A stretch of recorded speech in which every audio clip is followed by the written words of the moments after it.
폭염으로 사람들이 힘들어하고 또 차 안에서 아이들이 있다가 죽기도 하는 그런 일들이 벌어질 만큼 너무나 많이 더운 날씨입니다. 영육 간의 강건함을 얻으시고 또 중간중간에 쉼을 얻는 중에 체력이 영역인 만큼 영적인 힘부터 얻고 또 체력도 또 이렇게 회복되는 축복을 누리는 여러분 되시기를 주 예수 그리스도 이름으로 축원드립니다. 사도행전 23장을 계속 봐나갑니다. 유대인들이 볼 때 바울은 율법을 어기는 그런 율법을 어기는 그런 사람일 뿐만 아니라 유대인들에게 오히려 나쁜 영향을 주는 반드시 제거해야 될 사람이라고 봤습니다. 그래서 바울을 죽이기로 이렇게 공모를 하게 됩니다. 하나님은 이 사실을 그 생질이라는 그 사람을 통해서 알게 하셔서 천부장에게 보고가 되게 합니다. 제가 이렇게 성경을 보면 어떤 사람이 많이 나옵니다. 어떤 사람이 누구에게 정보를 주고 어떤 사람이 알게 되고 또 알려주게 되고 하나님은 그런 사람들을 통해서 당신의 계획을 이루어 가시거든요. 오늘 그런 부분들을 보면서 우리의 삶 속에서도 전혀 우리가 생각하지 못했던 것들을 하나님이 해나가시는 것들을 보고 오늘 우리의 삶 속에서도 인도받아야 될 줄로 믿습니다. 자, 지금 사도행전 23장 12절부터 22절까지 좀 깁니다. 긴 내용을 한번 보도록 하겠습니다. 날이 새매 유대인들이 당을 지어 맹세하되 바울을 죽이기 전에는 먹지도 아니하고 마시지도 아니하겠다 하고 이같이 동맹한 자가 40여 명이더라. 유대인들은요, 사내들인 공회의 공식적인 절차를 거쳐서 바울을 기소하고 또 결국 제거하려고 했는데 그 계획이 바울이 바로 이 사두개인과 바리새인들을 자극하는 바람에 이렇게 실패로 돌아가게 됩니다. 그러다 보니까 정말 바울은 정말 죽어야 된다 생각되는 사람들이 모여서 암살단을 조직하게 됩니다. 그게 한 40명입니다. 그래서 뭐라고요? 바울을 죽이기 전에는 안 먹겠다. 마시지도 않겠다라고 하는 거죠. 물론 사실은 이제 뭐 허울 뿐이죠. 그 정도는 결단했다 이거겠죠. 그죠? 이제 그 배후에 사단이 있겠죠. 대제사장들과 장로들에게 가서 말하되 우리가 바울을 죽이기 전에는 아무것도 먹지 않기로 굳게 맹세하였으니 이제 너희는 그의 사실을 더 자세히 물어보려는 척하면서 공회와 함께 천부장에게 청하여 바울을 너희에게로 데리고 내려오게 하라. 우리는 그가 가까이 오기 전에 죽이기로 준비하였노라 하더니.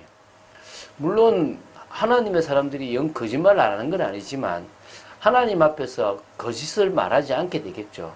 그런데 지금 대제사장들과 장로들, 율법을 지켜야 될 그들이 그냥 공공연하게 거짓말을 같이 나누고 이 거짓의 아비인 사단에게 속아서 지금 뭡니까? 바울을 죽이려고 하는 모습이 있습니다. 한마디로 말하면 어떻게 합니까? 공회에서 정식적으로 천부장에게 요구를 해서 사내들인 공회에 다시 오게 하는데 오는 과정 속에 우리가 죽이겠다 매복해서 이제 이런 얘기를 하는 겁니다. 그렇죠, 그죠? 이게 진짜 이대로 되어진다면 바울은 꼼짝없이 죽을 수밖에 없는 겁니다.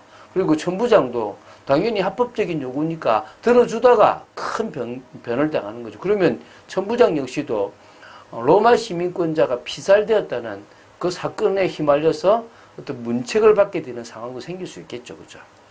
16절입니다. 바울의 생질이 그들이 매복하여 있다 함을 듣고 와서 영내에 들어가 바울에게 알린지라. 바울의 생질인지 몰랐겠죠. 거기서 나눴던 이야기가 암암리에 새서 나왔는데 마침 하나님께서 누구에게요? 바울의 생질. 그러면 뭡니까? 누이의 뭐 조카쯤 되겠죠. 그죠? 듣게 하신 거예요. 그래서 이 매복했다는 소식이 듣게 됨으로 말미암아 이 사실을 바울에게 알린 겁니다. 사실은 바울은 아직까지 구체적인 혐의가 없고요. 로마 시민자였기 때문에 면회가 가능했다는 겁니다. 그래서 지금 이 로마법의 테두리 안에서 중재인이 아닌 일반 죄수이기 때문에 이렇게 음식을 가져다 준다든지 뭐 다른 이유에서 친척이나 친구들의 방문 면회가 허락되었다고 보면 됩니다. 그러니까 만나게 되었겠죠. 바울이 한 백부장을 청하여 이르되 이 청년을 천부장에게로 인도하라. 그에게 무슨 할 말이 있다 하니 천부장에게로 데리고 가서 이르되 죄수 바울이 나를 불러 이 청년이 당신께 할 말이 있다 하여 데리고 가기를 청하더이다 하매. 자, 로마 시민권을 가졌던 바울에게는 백부장도 천부장도 함부로 할 수 없는 힘이 있습니다. 또 바울이 감옥에 있으면 아무렇게나 행동했겠습니까? 그러니까 당연히 백부장과도 좋은 관계가 될 수 있고 또 백부장이 그의 말을 함부로 무시할 수가 없겠죠. 그런 상황에 이제 백부장을 불러서 이제 청합니다. 부탁이 있다. 이 청년을 천부장에게로 좀 안내해서 중요한 말을 해야 된다라고 얘기하는 거죠. 그러니까 이제 이 백부장은 이건 해야 된다 싶어서 그 청년을 데리고 천부장한테 데리고 갑니다. 이 바울이, 죄수인 바울이 나를 불러서 이 청년을 당신께로 인도해서 할 말이 있다고 하니까 좀 들어주십시오 라고 하는 거죠. 자, 이게 지금 하나님의 이제 역사 속에서 진행되어져 가는 과정입니다. 천부장이 그의 손을 잡고 물러가서 조용히 묻되 내게 할 말이 무엇이냐. 천부장도 이제 눈치를 챈 겁니다. 이 중요한 이야기구나. 다른 사람이 들으면 안 되겠구나 싶어서 이 청년을 데리고 따로 물러간 거죠. 조용한 곳으로 간 겁니다. 그리고 이야기하는 거죠. 말해봐라. 바울이 말하라고 한 게 뭐고 네가 나한테 할 말이 무엇이냐 라고 이제 얘기를 한 거죠. 20절입니다. 대답하되 유대인들이 공모하기를 그들이 바울에 대하여 더 자세한 것을 묻기 위함이라 하고 내일 그를 데리고 공회로 내려오기를 당신께 청하자 하였으니 당신은 그들의 청함을 따르지 마옵소서. 그들 중에서 바울을 죽이기 전에는 먹지도 않고 마시지도 않기로 맹세한 자 40여 명이 그를 죽이려고 숨어서 지금 다 준비하고 당신의 허락만 기다리나이다 하니. 지금 유대인들의 공모, 그 일에 지금 사내들인 공회의 대제사장과 장로들까지 같이 다 관여하고 있다는 사실을 천부장에게 그대로 알립니다. 특히 이제 내일 이제 사내들인 공회에 요청이 있을 것이고, 그러면 당연히 바울이 이제 가는 중에 그들이 숨어 있다가 지금도 딱 숨어 있는데 40여 명이 그를 죽이려고 지금 당신의 허락만 기다리고 있다는 식으로 사실적으로 보고를 딱 한 겁니다. 그러니까 그 요구에 허락하지 마소서. 응하지 말라고. 그러면 로마 시민권자가 죽는 큰 사건이 벌어집니다. 이제 이런 얘기를 한 거죠. 이에 천부장이 청년을 보내며 경계하되 이 일을 내게 알렸다고 아무에게도 이르지 말라 하고, 이제 천부장도 바울이 죽으면 골치 아파집니다. 일반인이 죽어도 골치 아파지는데 로마 시민권자가 죽는다면 큰일 나겠죠. 지금 이 시대에도요. 미국 시민권자가 한 명이 죽는다 그러면 미국이 발칵 뒤집어지는 겁니다. 그처럼요. 그 당시에는 훨씬 더 심각한 겁니다. 그러므로 말미암아 천부장은 긴장을 하게 되기 때문에 그 청년에게 네가 나한테 얘기했다는 사실을 절대 말하지 마라 하면 큰일 난다 라고 하면서 이제 조치를 취하는 겁니다. 그것은 내일 보겠습니다. 자, 하나님이 전도자의 걸음을 인도하시죠. 그런데 전도자가 걸어가는 걸음 속에 위기가 있습니다. 아니, 하나님 위기 없이 하면 안 됩니까? 전능하신 하나님이라고 하시는데요. 예, 하실 수도 있습니다. 근데 그러면 하나님 불법자가 되어버립니다. 사단은 이 세상을 지금 장악하고 있습니다. 누구를 통해서요? 인간을 통해서. 그래서 그 인간을 욕심이나 여러 가지로 가지고 다른 사람을 죽이게 하는 일들을 진행합니다. 그럼 그거를 하나님이 강권적으로 막는다면 하나님도 불의를 행하시는 겁니다. 그래서 하나님은 가장 합법적인 방법, 또 가장 사실적인 방법으로 하나님의 백성을 구원하고 하나님의 뜻을 이루어 나가신다는 것입니다. 그래서 하나님은 이렇게 어떤 사람, 생들 같은 사람을 통해서 듣게 하고 그것이 보고되게 하고 그러면서 이제 천부장으로 하여금 또 다른 준비를 하게끔 하신다는 겁니다. 우리는요, 우리에게 일어나는 많은 일들 속에서 세밀하고도 사실적으로 그 사단의 괴계와 여러 가지를 통해서도 보호하시고 또 당신의 계획을 이루신 하나님을 믿고 나아가야 될 줄 믿습니다. 우리가 이해 못하는 게 많아요.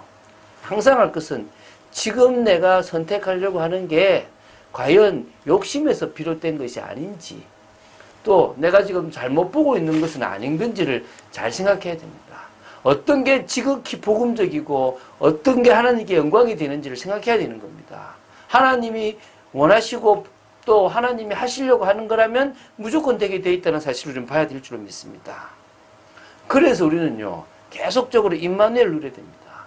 그것을 약속하셨고 그것을 이루셨습니다. 믿습니까?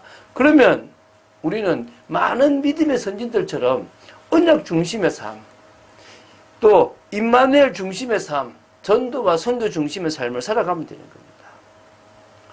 눈에 보이는 걸 보면 안 됩니다. 눈에 보이지 않는 세계를 볼 수 있다. 성령 충만, 하나님의 역사, 또 천국 배경 이런 것들을 오늘 누릴 수 있다면 우리의 삶에서요, 하나님은 당신의 일을 구체적이며 사실적으로 진행해 나갈 것입니다. 하나님께 영광이 되는 삶, 사람을 살리는 삶, 하나님 나라를 이루는 삶을 살게 되기를 주 예수 그리스도 이름으로 축원드립니다. 주는 그리스도시요 살아계신 하나님의 아들이심을 고백합니다. 끝까지 말씀 따라 인도받기를 간절히 소원합니다. 아버지 하나님, 저희들에게 일어나는 크고 작고 이해 안 되는 많은 일들에 속지 않게 해 주시고 믿음의 도전을 하게 해 주시고 성령의 인도받게 하여 주시옵시고 오히려 저희들이 정말 보좌의 축복과 또한 성령의 능력을 덧입고 믿음으로 나아가는 축복이 있도록 역사하여 주시옵소서. 오늘 하루의 삶도 지키실 줄로 믿습니다. 주 예수 그리스도 이름으로 기도드립니다. 아멘.